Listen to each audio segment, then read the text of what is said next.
Haya. Haya. ODM. ODM. Asanteni sana, you may be seated. Today you learned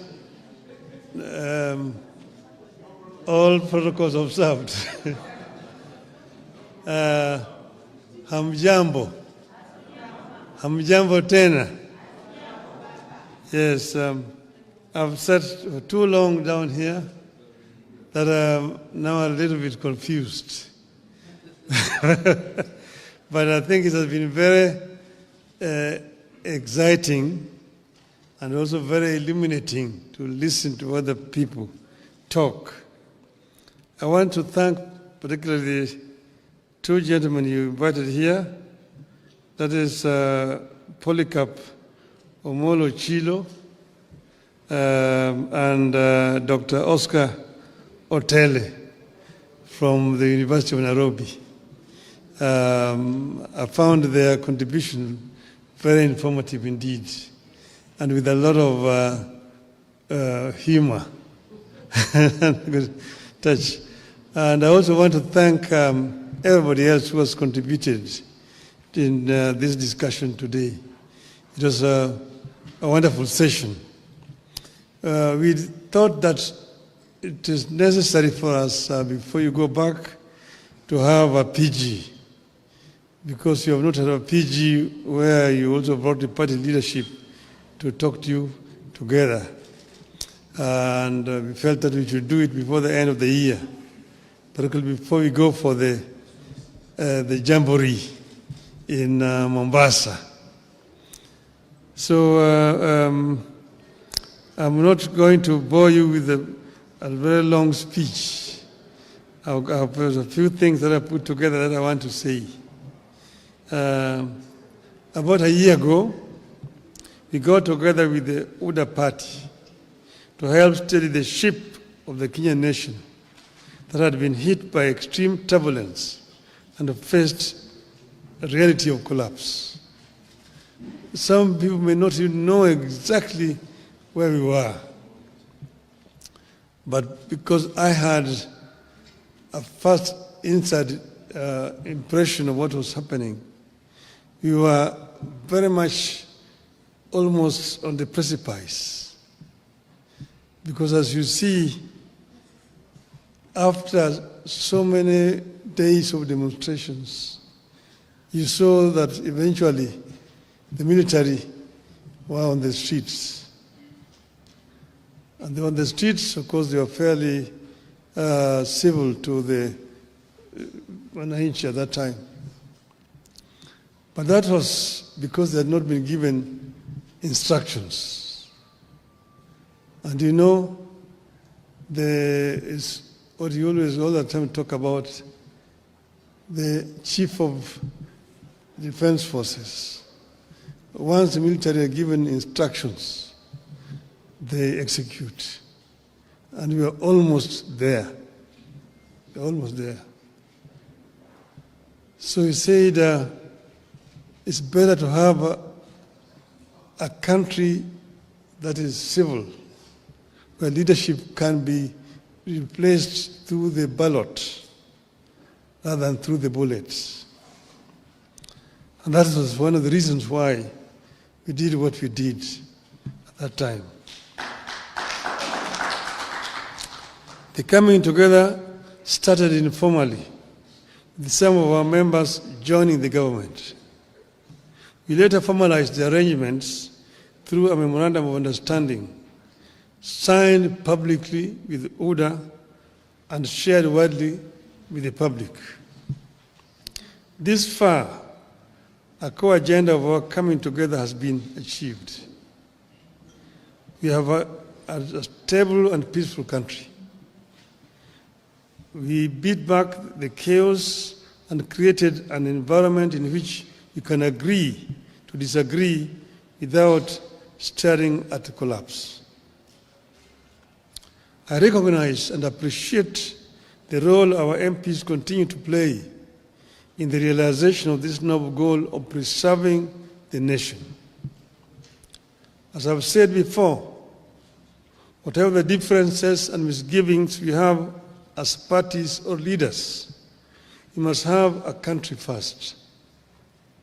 Only then can we set about discussing how to perfect the nation's imperfections and even who is to lead the nation. This is a core belief of our party. We stand for and with the country and act in the interest of the people of Kenya. I am convinced that Kenyans want Kenya to stand, and we stand with them on this. Ronald Reagan used to tell Americans, and I quote, "If we ever forget that we are one nation under God, then we will be a nation gone under," unquote.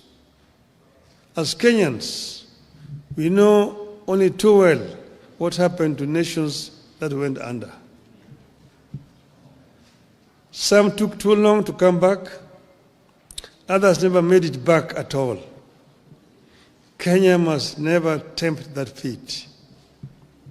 As a party, we must never be ashamed to remind the people that we can never accept collapse as an alternative path to power. We must never be shy to remind the country that as a party, we have pursued compromise before and will pursue it whenever necessary in the interest of the nation. We had the option of taking it out to the bitter end in 2007-2008. All we needed was to insist that we would not engage in any talks with our opponents. But we saw the danger of Kenya collapsing, and we opted for compromise for the sake of Kenya. We steadied the ship when the gridlock threatened the Uhuru Kenyatta administration. In order to make the country move forward and pass some of the agenda that was seen to be pro-people between 2018 and 2022, ODM had lent a hand. We asked for no titles or positions in return. We insisted only on better policies and programs for the people of Kenya and reforms so that we would not witness the repeat of what had happened in 2017. History indicates that each time the leaders of this country have come together, some great things happen. We got the 2010 Constitution because we made compromises with the President Daniel Arap Moi and made him appreciate that it was in his interest, as well as the country's, to midwife a new constitution. We achieved more under the Grand Coalition government than under the NAC regime. The NAC regime swept to power in a wave of popularity, but quickly got hijacked by isolationists and quickly lost the plot to tribal demagogues. Over time, we have appreciated that it takes teamwork to get any edifice, a country included, back on the right track. Today, we are again seeing early fruits of cooperation between political parties. By blending what ODM has always believed in with what ODA believes in, we came up with their widely accepted 2025-2026 budget. Thanks to the ODM experts. We have also come up with programs to implement agreements like the NADCO report and the MOU that lay ground for the realization of our broader national ambitions. The ability to make compromises without compromising the core values and goals is yielding fruits. We are not out of the woods yet, but we are in a better place today than at this time in 2024 or this time in 2023. Much work remains to be done in the pursuit of a stable, equitable, and prosperous country that delivers to the citizens. It will require firm and resolute leadership, regular consultations, more sobriety, and constant focus on the needs of the people.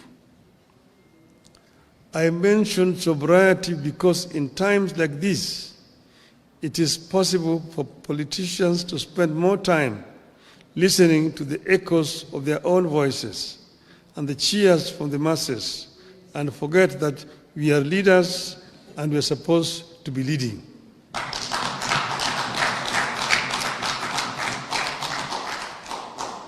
In times like this, it is possible to be lost in competing campaigns or populism and forget that leading means making decisions that may sometimes invite booing instead of cheers. I have been there.